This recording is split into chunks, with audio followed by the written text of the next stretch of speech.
Hi, everybody. Today, I'm going to read to you the story Carmela Full of Wishes, written by Matt de la Peña and illustrated by Christian Robinson.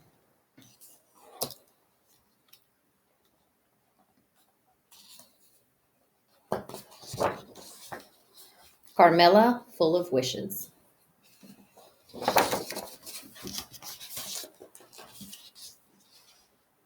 Carmela scootered along the uneven dirt path, watching men stoop to work with their hands, her birthday bracelets jingling and jangling. The thick greenhouse air smelled of marigolds and overturned earth and fresh manure. Carmela knew exactly what manure was, but she didn't want to think about that. Not today.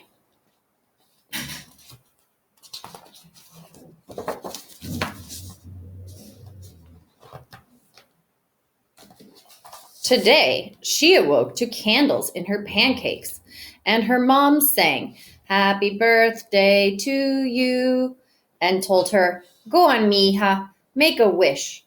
But Carmela's wish had already come true. She was finally old enough to go with her big brother.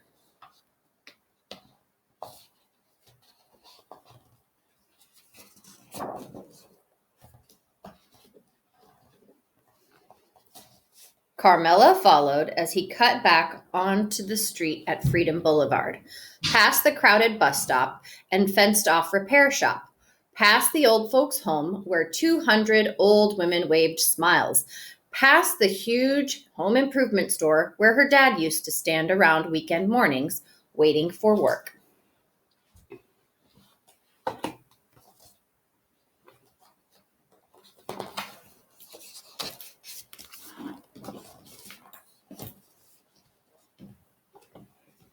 Carmela tried to make small talk with her brother as their metal cart rattled, but her brother didn't make small talk back.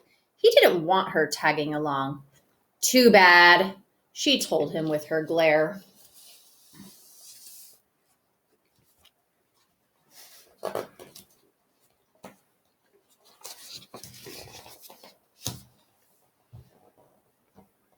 Just outside the laundromat, she picked a lone dandelion growing among the concrete weeds.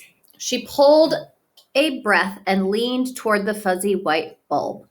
But just before she could blow, her brother butted in.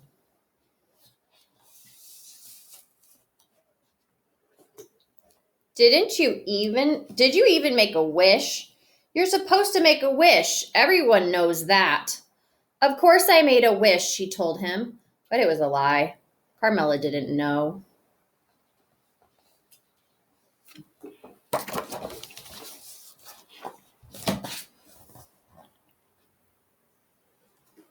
Carmela helped her brother sort colors one-handed, helped him load the washers one item at a time.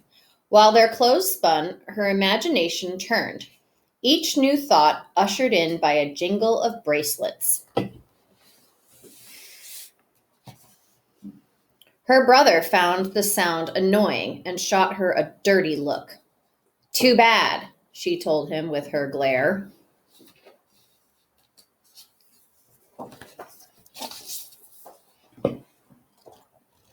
She jingled her bracelets as she rode up to Miss Maria's vegetable stand.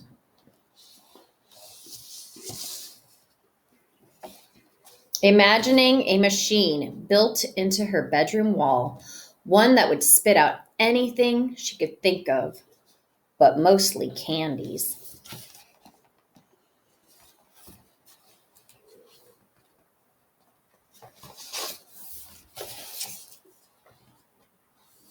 She jingled her bracelets in line at the locksmith shop.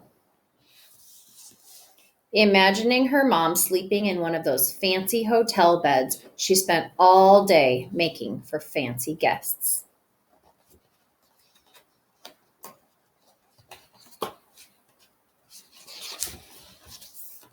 She jingled her bracelets at the bodega down the block from their old apartment building.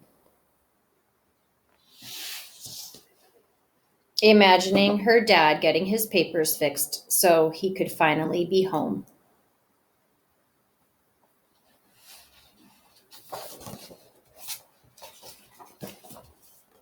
She jingled her bracelets outside the pharmacy, eyeing the shiny new bikes in the window. Her brother stopped in his tracks. "Why do you have to be so annoying?" She thrummed her bracelets at him and said, "It's a free country."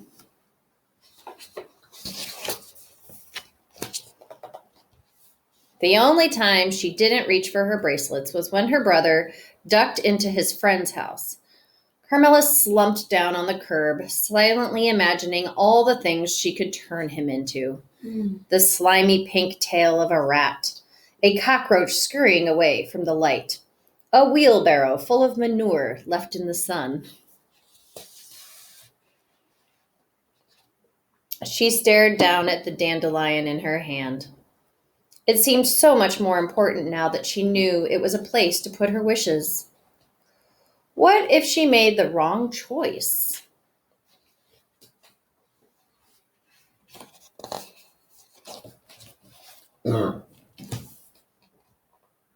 Carmela tried to hop a curb along on the long trip home, but her tire caught and her handlebars twisted and she went crashing to the concrete. "Don't cry, don't cry, don't cry." But then she saw her dandelion crushed beside the drain. She looked up at her big brother, warm tears rolling down her cheeks. He lifted up her scooter. "You okay?" She shook her head and pointed. "My wish."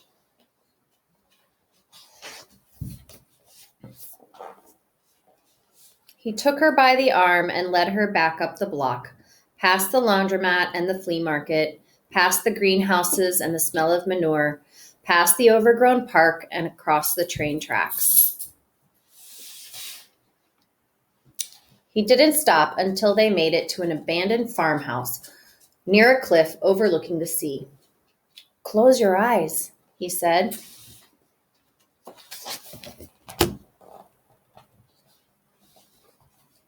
Carmela closed them. "Now make your wish," he said. Carmela listened to the ocean's hum in the distance.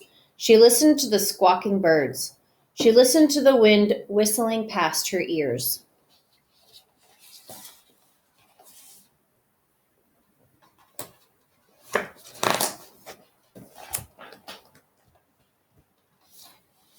Then she opened her eyes. She saw hundreds of tiny white spores lifting into the air, floating out toward the far-off surf. The sky was full of wishes.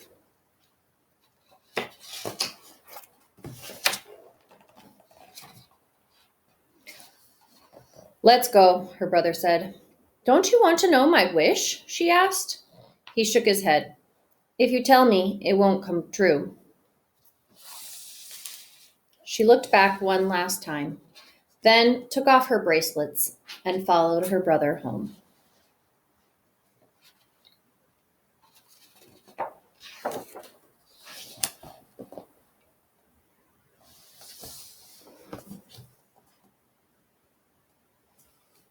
Thank you for listening to the story, Carmela, Full of Wishes, today.